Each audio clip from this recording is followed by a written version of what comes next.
to the Get Your S.H.I.F.T. Together Men's Podcast with your host, Dr. MyRon Edmonds.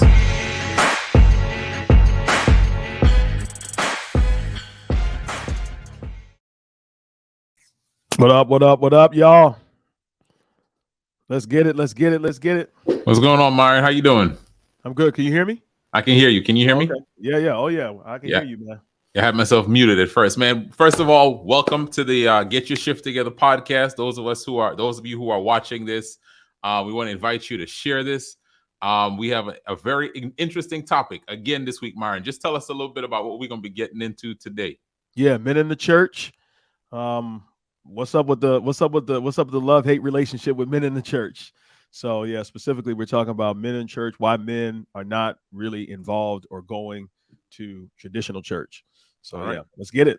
This is part 2. So we started the last time we had our podcast episode. And those of you who watch our podcast recording live, you know that we missed last week for a reason. Myron, how you feeling? Man, I feel a lot better, man. That Rona got me, man. You can hear it a little bit in there. Yeah, a little something in the chest. Yeah, a little something in the chest. That Rona got me, man. I've been dodging that thing for 2.5 years, man. Yeah, man.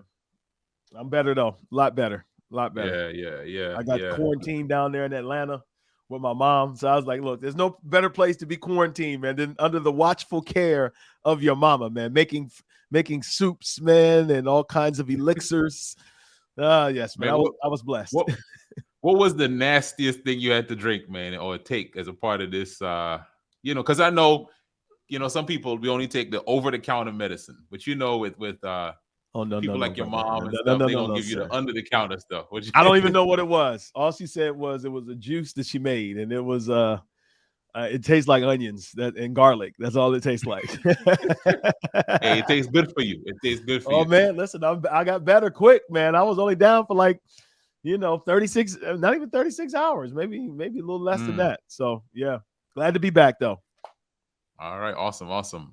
Listen, we see some brothers on here already. Good to see y'all on here. Make sure y'all share.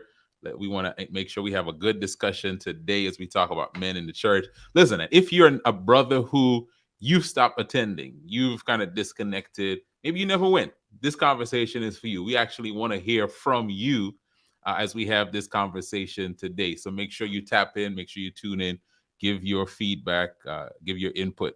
Gamal says the onion garlic combo will get you right. Every time, brother. Every time. Yeah. My mom thinks garlic, can cure cancer. So yeah. And listen, is that the kind of, is she one that tells you to just chew on that thing and just eat it whole? Because there's some people, they'll boil it in something. There's some people like me, you gotta just eat this thing. I'm like, yeah. Thankfully, she didn't resort to that. But it was so strong. It was so strong in that drink. I might as well have ate a whole, man. Good thing I was under quarantine. Wouldn't nobody want to be around me, man, with all that. I know. You know how garlic is. It comes through your pores and everything, man. Well, listen, we know last week was your anniversary. So you got to do it. You got to do over on that one. Man, we got to get a do-over, man. Come on in here, DJ Walk. Get on in here, brother. What's up? How y'all doing? You late, brother. You late. Oh, no, I know. It's crazy. Well, welcome, brother. We didn't believe in you, but God did. Fresh off prom week, you know what I'm saying? Oh. This is prom week? Prime.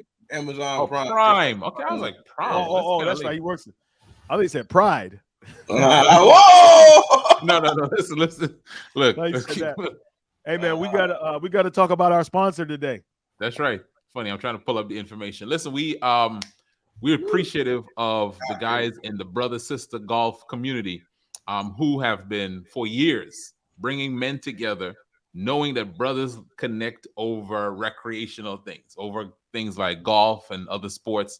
And so they've been organizing this tournament for the last how many years? And this year they're doing it in give me the venue, Myra. I think you have it there on the graphic. Oh, snap. I don't have it. They're doing it in hold on. It's, Orlando. Is it Orlando? Boom, there it is right there. Yes, sir. Boom. Walt Disney World Resort. October 9 to 13, 2022. So if you would like to be a part of this, and we are encouraging brothers, go down there. If you're into golf, this is the place to be. If you're not into golf, this is still the place to be. You can go down there and learn a little thing and make good connections. Go to brothersgolf.org. Use the coupon code SHIFT for a special discount. So go to brothersgolf.org. Use the coupon code SHIFT. Tell them the podcast, the Get Your S.H.I.F.T Together podcast sent you. Yes, sir. Yes, sir. Woo-wee. So DJ Walk, we got an interesting topic today, but we wondered, do you have anything that's bubbling on the block? Do you got some man laws? What you got for us? Trying to get my hat together, man. My hat's all crooked. I'm downstairs in my basement that I'm trying to get finished, man. You know, you try to support black businesses, black contractors, and this is what you get, man. This is what you get, man. My basement, this dude has been working on my basement, man, consistently for probably 9 months, man. It's crazy. Anyway. And you paying them? They work slower when you ain't giving that splano. I should have paid them. I already paid them. It's a mess. Whatever. I love Jerome. I love you. Wherever you are, if you're watching this, Jerome, I love you. His name is Jerome? Yeah, his name is Jerome too. Never touch a name Jerome. Anyway, what's bubbling on the block, man? How stereotypical is that, man? Right. This might hit home.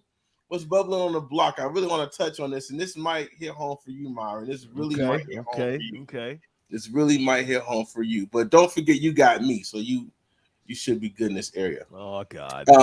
Talking about the bishop or apostle in Brooklyn, New York, who was holding service in his church, and they ran up on him. Yeah, I saw that. And robbed the church, robbed him. Yes. And you know what? At first we were feeling a little down about this, like, dang, they robbing churches. But then at gunpoint, they went in there with automatic. Right. But then another video have surfaced from my homeboy 50 Cent, posting a video of this bishop riding around in his Rolls Royce, listening to Jay-Z and ad-libbing off the Jay-Z song, saying, Bishop, Apostle, hey, I'm in the streets, hey, partying in a Rolls Royce, big fat gold chain on, you know, your Cartier glasses, you know, out here really, really being flashy. With the, I'm not gonna say with the church's money, I don't know, but he was just out here being super flashy. And so that triggered, you know, some of the homies in the hood around the way in Brooklyn, Bed-Stuy, Brooklyn. Is that what happened? Do we know that was the motive? Well, he put it out on social media, him flossing his car, his jewelry, I've heard that. You know. I've heard and that. so, you know, they found out what church he was in and they ran up on him.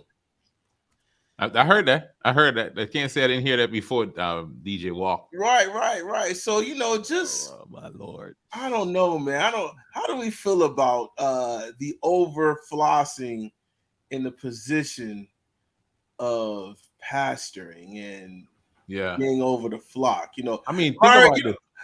You don't have to worry about this because if somebody ran up in Grace, we're gonna send them packing. If somebody listen, don't run up on Myron. You don't think nobody in that church was carrying, man?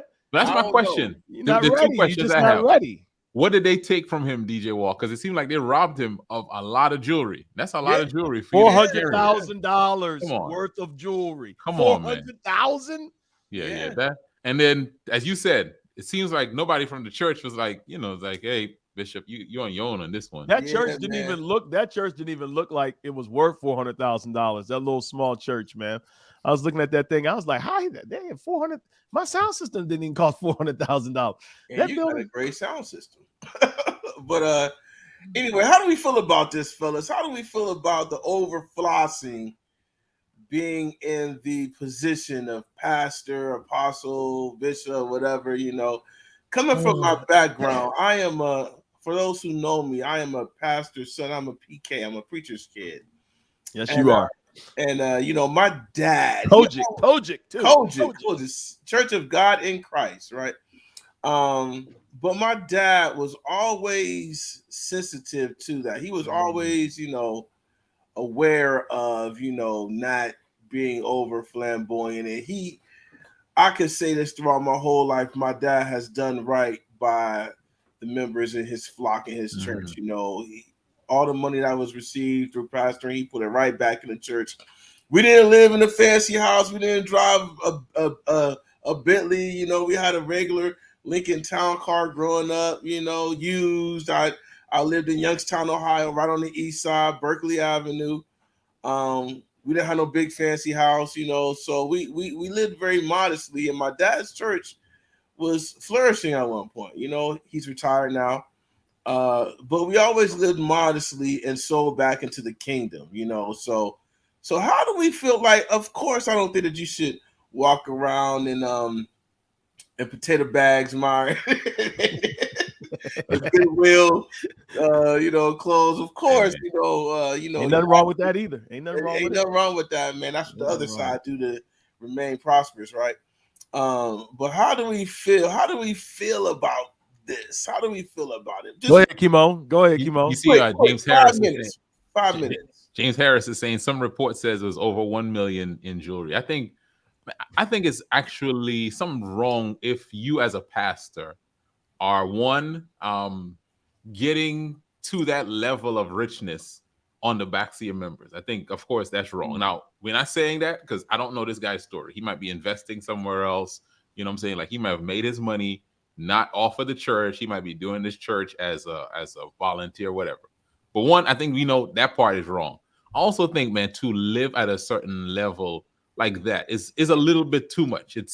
It's you almost need to be incarnational to the people that you're serving and not showing yourself to be just living at such a level that you're above them. So I think there's a little bit. I mean, that's just too much, man. I think we can all agree that's just a little bit too much for a man serving people in a humble state like where they are. Yeah, that's the key. I think you touched on. Let me jump in this thing. Hold on. Let me jump on this real quick, man. Because I've been getting before I got to give my 2 cents in here, Jay. I'm glad you raised this because this is a great segue to our conversation that we're going to have today. But I want to say this because I've been getting blown up all week by people asking me, what do I think about this? And mostly have been from men. They're like, what do you think about this? Now, ordinarily, if somebody had been robbed at gunpoint and somebody's typically they'd be like, man, this is sad. Did you see they're targeting churches? Kind of what you said. I already knew how dudes felt about it when they sent it. I think dudes low key are like, he got what was coming to him. You out there flossing in Brooklyn, showing everybody on social media, your wealth, like, and allegedly these folks just came in and pulled a Robin Hood on him. That's what it sounded like. Sound like they wouldn't pull the Robin Hood. I don't know if they gave it to the poor, but man, you see a lot of this. You see a lot of these preachers who are nowadays, man, who feel like they got to be social media influencers with their wealth and with their money and stuff like that. I don't know where this is coming from. He's not the only one, but I've seen a lot of these guys who are showing the sneakers that they're wearing. You know what I'm saying? It's too much to me. And I'll tell you why I think it's too much. I think it's too much because the streets have spoken. The streets have said, we don't trust y'all. We don't trust what you're doing with the money. It's a bad witness to me. Be sitting around there. I'm just going to be real. If a man wants to own a Bentley or a Rolls Royce, that's his business. I wouldn't advise it as a pastor. I wouldn't. I'm just going to keep it 100. If you're a pastor and you're driving this, to me, it will do more harm than good to push that vehicle. There's a difference between a Rolls Royce and a Mercedes. It is. You know it is. There's a difference between a Bentley and a BMW. Now, they may say, pastor driving a BMW, that's all right. His wife's a dentist. We understand that. But when you driving a $500,000-$600,000 car and you got a small storefront church in Brooklyn and your people are poor, no, it's not a good witness to me. That's just my opinion. I think it is the ratio of wealth, right? So I would be okay. Well, I'm not going to say I would be okay, but I would kind of understand a little bit more, right? If you're driving high-end foreign and your church was flourishing, right? Like if you had like a big church, That's impossible. well, exactly. But like your church was flourishing, you know, you was giving back to the community, you was helping out the community, you was known in the community. I'm not saying that this guy is not, but from what I'm catching, if you're loved in your community, it's kind of hard for your community to run up on you. In some cases. Your point. Yeah. Yo, my dad told me, he was in Baltimore, in the hood of Baltimore. Shout out Baltimore. He said, man, that the drug dealers on the street corners protected the church. Yeah, that's a fact. Because he was on name-to-name basis with these guys. He kicked it with these guys. And so I appreciate your point. That he didn't have that fan love. He didn't have that. He didn't have that, man.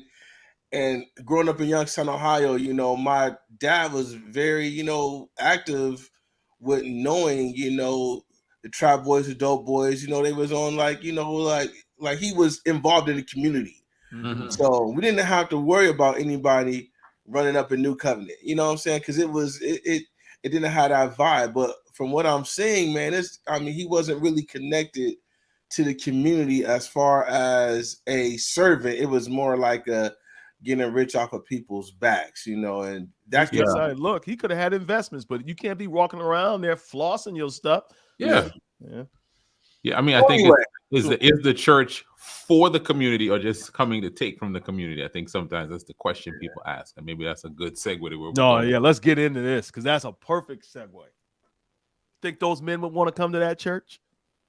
Seeing a pastor run honestly, we talk about men in the church. Think a man wants to come to a church. And what I've seen a lot of churches where you see these celebrity pastors, they have wealth.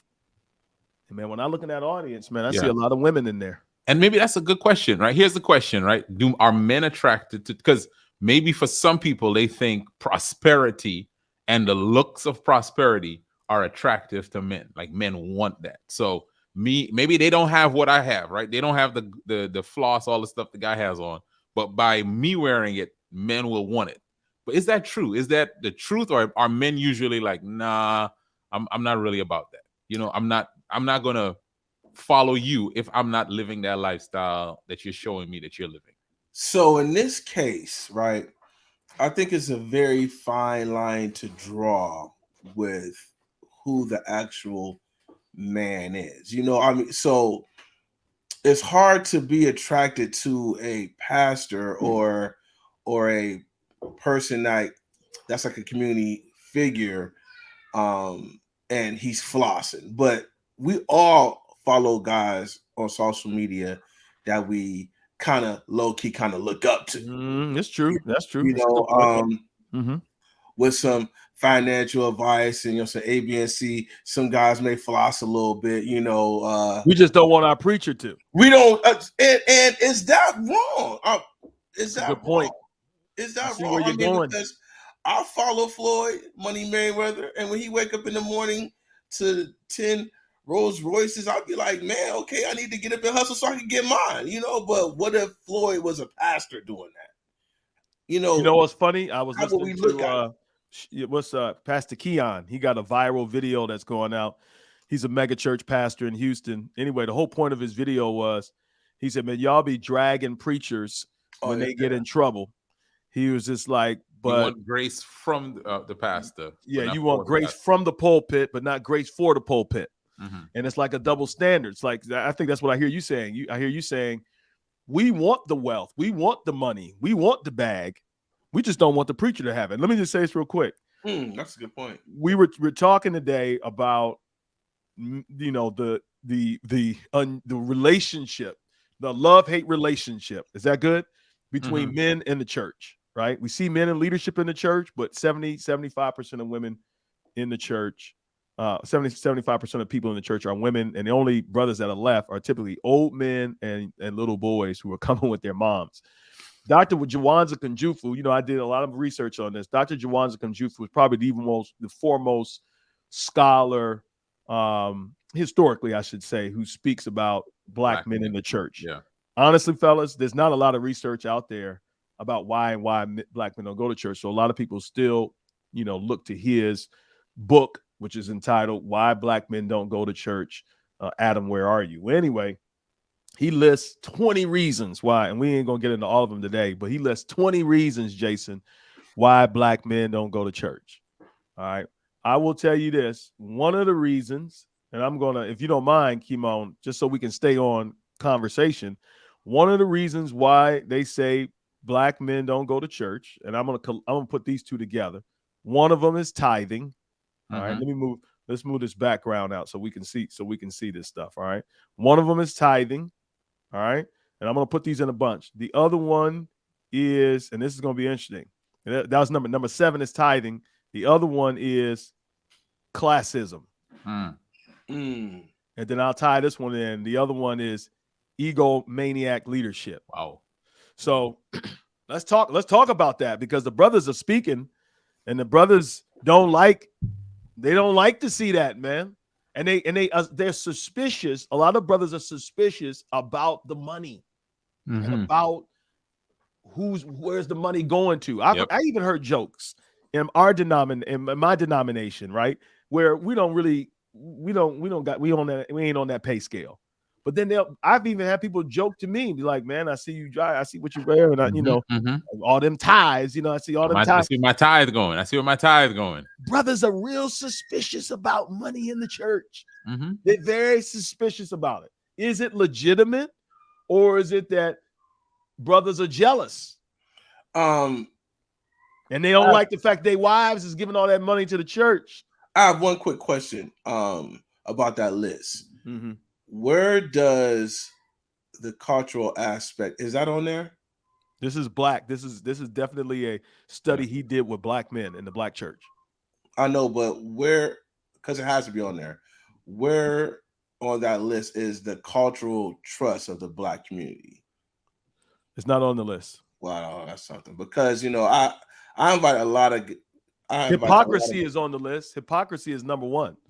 I invite a lot of guys to church and they be like, "Well, man, I'm not going to church, man. That white man religion, blase, blase, blase." Oh, I see what you mean. And yeah. That's not like really high on the list. That's a good point, though. No, I would say that's a new development now. But it has not always been the number 1 reason why brothers ain't going to church. But Myron, you think it's funny? You say it's a new development. I think we have new words for it now, right? Okay. New words for it. But think about the man who's doing the study that you just read. His name, Jawanza Kongjufu. I think. Sure. I think there's always been we want to recapture who we are, and we can't really do that. A lot of men say, "I can't do that in the midst of this religion, in the midst of this church that has kind of stripped us of who we are, what our names are, what our culture is, what our language is." So I think we're getting better language for it now, or more language for it now. But I think there's always been an emergence of that. I don't want to miss the ones you were talking about. So let's do this. But let's just do this. I know we were talking about the money. And maybe on the next podcast we can deal with some more. There's 20 of them, but in this order, he said here, I'm just going to give you guys the top 3, right? And then we could just talk about that. All right. All right. The first reason he said hypocrisy. It's the first reason brothers don't go to church. The church full of hypocrites. The preacher's a hypocrite. The members are hypocrites. All right. The second reason is their fathers didn't go. That's interesting. Their fathers didn't go. So, I thought that was really interesting. And then the third one is egomaniac leadership. Now, number three, right? Crazy story. I've actually sat in a church service and I was kind of blown away by this, right? The preacher actually said, right, because I was visiting somebody else's church, was like, he actually said, "Well, I'm the smartest person in this church." He actually said that. Those were like, that's almost a quote that came out of his mouth. And that really made me say, well, I probably won't ever visit here ever. Let me ask you a question, Jason. If you could remember this, when he said that, what was the reaction from the audience? It was so crazy because it was, it's kind of like they're brainwashed. No. I mean, I think you're right, because it's like I think we've all sat through people and listened and watched clips of preachers saying stuff. You're like, man, that ain't scripture. That's ego, right? But you hear, amen, like Yeah. Yeah. It's just like, why aren't we But- all like, what? Like, it should be Yeah. a mass exodus out of this. Out of this No, but I country think with there like are that. people who, for whatever reason, man, they are so bought into leadership that they don't even check that stuff. They Yeah, encourage that stuff. And I think there are others who sit on the outside of it and go, nah, something's wrong with this. Something's wrong with him. Something's wrong with this whole environment. Yeah. I can't be a part of this. Look I at definitely- this. Look at this. Oh, go ahead. But I was gonna say, look at this comment by Byron. He says, "How much does the image, if you will, of the leader play in getting men to come to church?" Honestly, and this is what I feel like That's a big is image. being borne out in the research, and what I hear from a lot of brothers. Let's just be honest. There's always always talk about the preacher, what he's doing. Why is he? It's almost like the whole worship service surrounds him. True. His ability to be able to sway the minds of all these women. Mm-hmm. Like, Yeah. I'm just gonna keep 100. I found that men tend to be suspicious of other men that are powerful and that have influence over other people. Politicians, pastors, right? I mean, is it, and especially black brothers, because we are so system and institution suspicious. So if somebody's over that institution and they're looking at the hood and they see him driving the car, they see the stuff that's coming out of his mouth, they're looking for this guy to be a fraud. But why? I mean, I don't think that's something in a vacuum, right? I think we're looking for them to be a fraud because we found so many who've been frauds, right? So we earned that reputation, right? We earned the reputation from preachers who take people's money and then they're gone, right? And their wives. And their right? wives. True, right? Right. And folks knew it and no one stopped it. And so it's almost like the reaction to that stuff is what we're living in. We're living the results of the seeds that we've sown as a church, as politicians, as leaders in different organizations. Because we haven't proven ourselves trustworthy, we've lost that trust.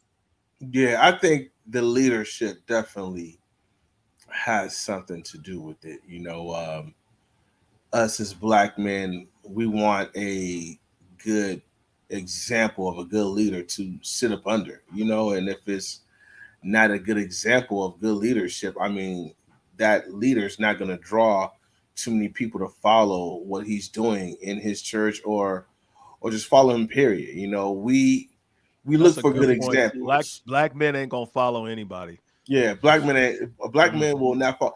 I have found it's crazy, man. I found more black men following, you know, white men that kind of got their stuff together more than other black men. I mean, just look at social media. You know, look at social media. You know, that's a whole nother conversation because I think, but I will say there could be some truth. Well, there's definitely more trust in. Well, I don't know. You know what? I'm gonna leave. I mean, I think I don't know if I believe, but think about this, right? There's some movements that are rising now, right? Some religious groups that are rising, and they are the groups that are saying, "Let me tell you what people won't tell you. Let me tell you what they're not going to tell you. Let me tell you what you've been missing. Let me tell you the stories that you're not hearing."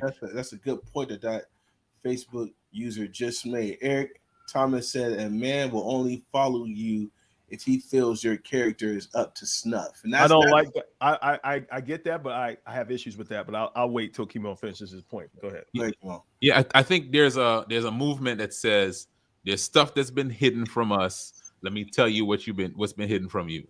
Let me drop one more thing real quick. I was listening to Empire State of Mind the other day, and you know, like a lot of Christians have issues with Jay-Z because Jay-Z is very open in like, I'm very anti-religion. But if you listen to his stuff, you're like, why does a black boy from Brooklyn insist on always slipping in stuff that talks against God, against church? There has to be a reason, right? He says life begins when the church ends.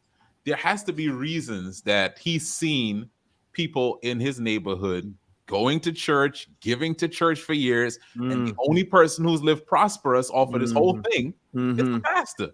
That's a problem. I think that's a problem that men see, and they say, "Yeah, this has to be a hustle." Especially for a black man. And I said this the other day, Jay. I was saying, somebody asked me, "How do we reach black men?"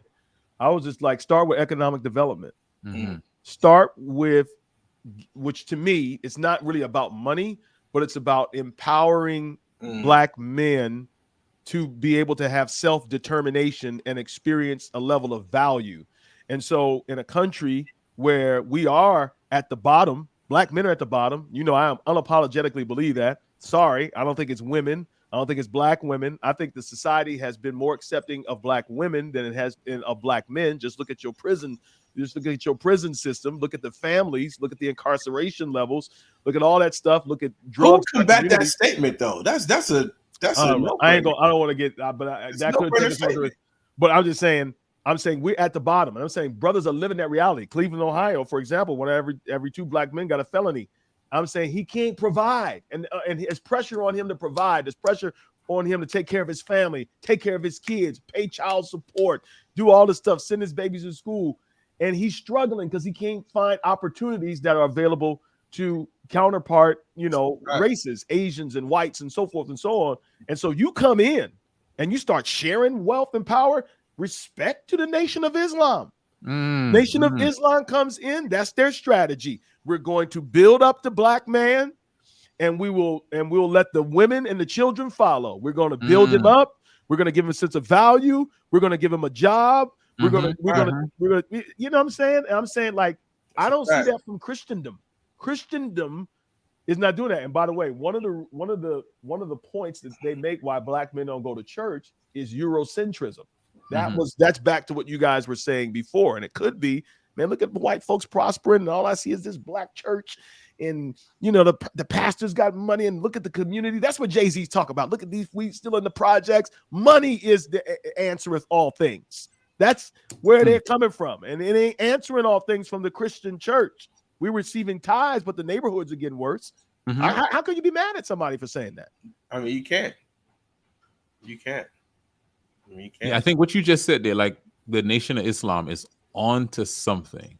They were very clear in let's build up men and let's help these men to find opportunities to take care of themselves. Men who might have had a record, men who might have faced different issues.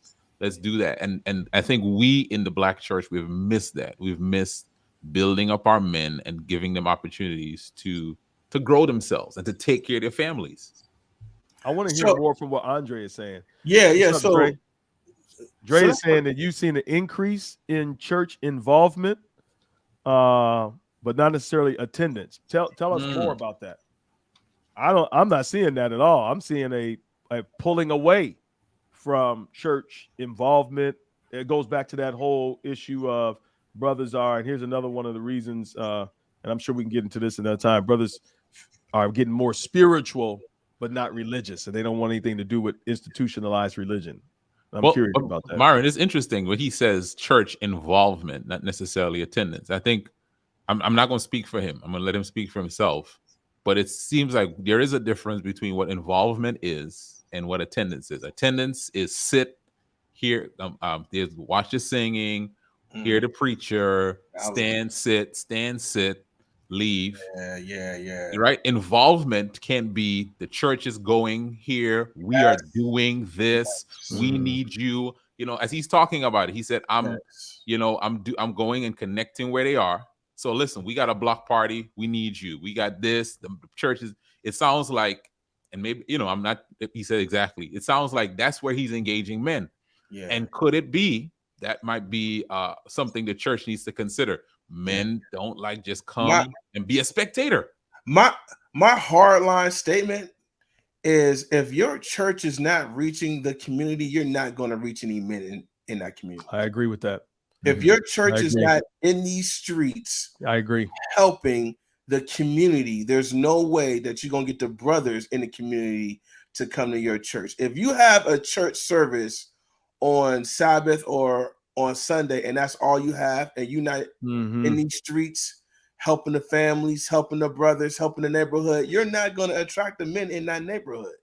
You're not going to attract people. Well, I'll go as far as to say people, period. It's going to be very hard to not have a successful church. No, but stay with your point, though. Stay with your point. I hear you saying not only are you not going to reach men because you ain't going where they are, right? But but men that are watching you are not going to respect your church if they don't see you. There's some brothers, they not from the hood, but they in the suburbs looking, they got money, they got resources, they got talents, they got skill. They're like, I don't want to be a part of a church. Y'all not even doing nothing.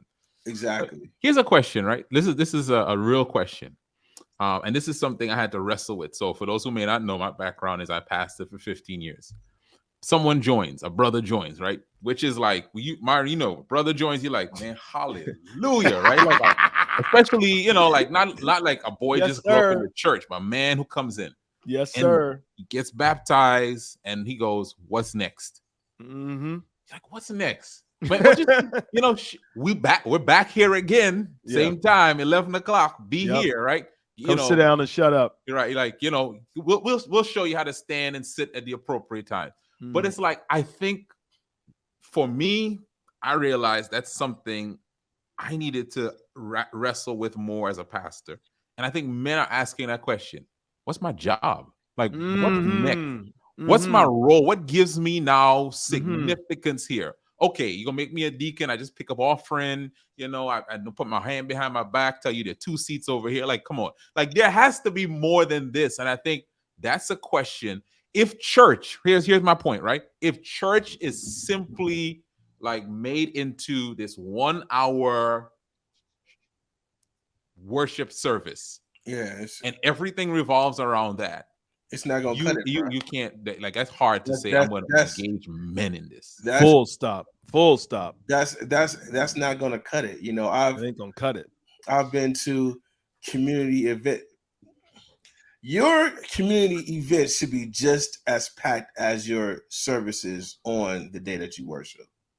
I have your community events, your toy drives, your community involvement should be just as packed and should have just as much involvement from the people in your church than just as much on the day that you worship. So, you know, if you're up singing and, you know, you're in the choir and you're singing and you're doing all that on Sunday, you need to be in them streets with your pastor on them community days. I think that's very important. I think community involvement in the church is what's going to drive the membership for men in the church up. You know, that's a good point. In the streets. Can I piggyback on that real quick, MyRon? What DJ Walker said? If I'm a member of your church, you know, just answer like general, right? And you see me every weekend for worship, but you don't see me for community service. Would you consider me a good member, like a good member in good and regular standing? You would, right? It's like, okay, that's true.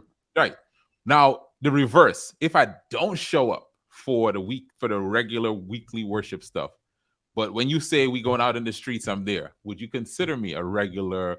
Would you consider that a regular member in good and regular? No, and the reason why is because in this honestly, I don't know if men can actually articulate what you're saying, right? I don't think that they are thinking on that level because you're a theologian, you're a pastor, you look at these things. But I think deep down in men's hearts, they're saying something's wrong with church. Something's wrong with this. Like, if it's just about hearing a preacher and a service, and that's the measuring stick for how spiritual I am, so you're going to tell me because I don't go to your church service, I'm not as saved as the rest of y'all are, and I see all y'all out there in these streets, you're hypocrites. You know what I'm saying? You're driving nice, you're doing this, and you wasn't there. Y'all not involved in what I see is the ministry of Christ. Like, they're not saying that, but they're saying that. Yeah, that's they're not articulating that, but I think everybody feels. I think men just started first to me because men are doers. That's what Jay is saying. Men are doers. Men have to feel like they are contributing to something. I'm that way. All three of us are type A personalities. There's no way in the world we're going to follow a church or a pastor that's doing exactly what we're describing. Just simply having a church service and singing. And like, one of the things that came on the list is brothers don't want to go to a church that's too emotional. What are they saying? They're saying, if this is all that the church is, then I don't want to be a part of it. because y'all are not actually making a difference. And here's what's crazy, Kymone. Here's what's crazy, Jason. 90% of churches, that's their main thing, having a service. Yeah. And so no wonder brothers are not interested in this. No wonder brothers are not interested in this. Yeah, I gotta take my daughter to work soon. So we're gonna have to come back in a minute. But yeah, go ahead. Yeah, but this is one of those conversations. I feel like we said we're gonna do 3 parts in this. This might be more than 3 parts, because I think this is a conversation that the church doesn't want to have about itself, right? The church can't. It's almost like we can't talk about our own selves, right? So we'll make everything we do sound great. Like we sit around in these echo chambers and talk about how well we're doing. Right. I want to say this, full stop. Your church is not doing well if your church is empty of men. I don't care what y'all doing, right? And that goes for me too. We building this nice new shiny building. If we can't reach men effectively, then how can especially when Christ came and that's what he was doing. How can we say that we're doing well as a church? I think, bro, we need to go through each one of these joints. I was actually interested in doing that because what we didn't address today, Jay, was a lot of brothers don't go because their fathers didn't go. Yeah, that's a good one. We got look. We almost got to start there next week. But MyRon, there's something that's happening in a couple weeks. We're not trying to make a hard turn, but I think this is man. We got to make this hard turn, brother. Something men need for their own development that we're doing in the next couple weeks, MyRon. The 360 man breakthrough challenge. What just kind of tell me, MyRon, what does it mean to be a 360 man? Like what you do? Hey, listen, it's a man that's winning. Listen, I got so much DJ Khaled in me lately. I've been all on that man's Instagram. I can't wait till the album comes out. They didn't believe in us. God did. He would be an excellent pastor.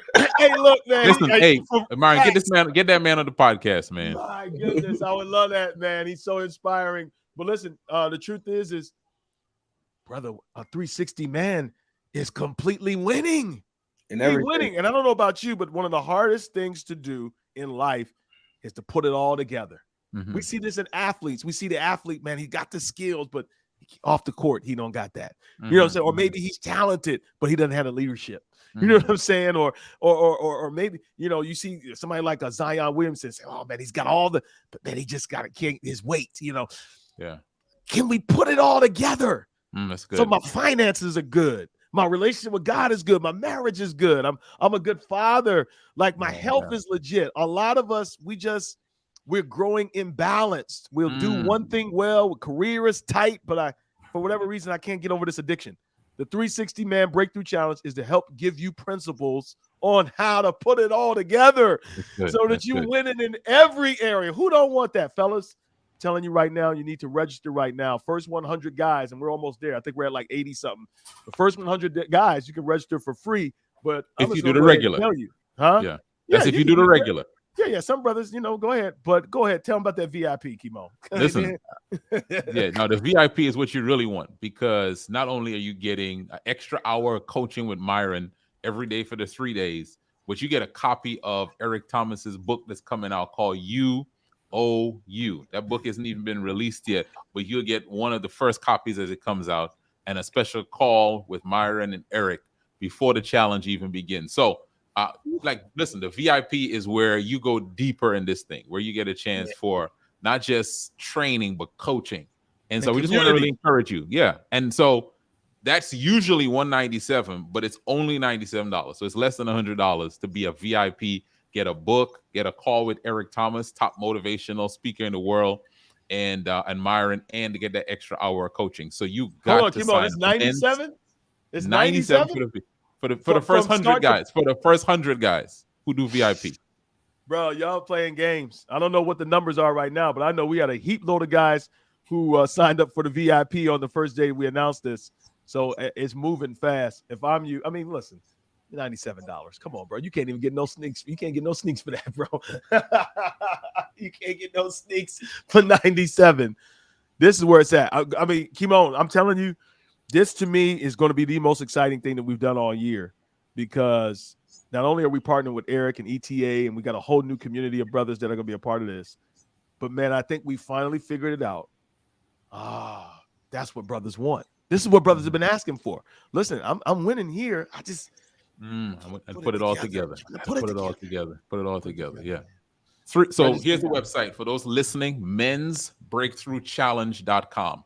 mensbreakthroughchallenge.com. Go there, you get the information for the 360 Man Breakthrough Challenge, August 8 to 10, 2022, 7 to 9 p.m. Eastern each day. It's online. You got to tap in, be a part of the community, get the coaching, be a part of other brothers who are seeking to put it all together, win in what matters the most, and really break through those upper limits that seem to hold us back. So go to mensbreakthroughchallenge.com.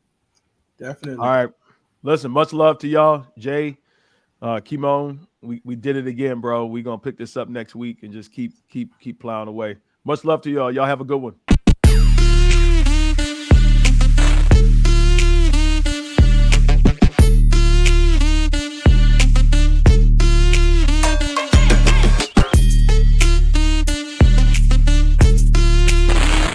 Thank you for listening to this episode of Get Your S.H.I.F.T. Together Men's Podcast. For more information, please visit our website, menswinningscircle.com. That is, menswinningscircle.com. Let's win in the things that matter.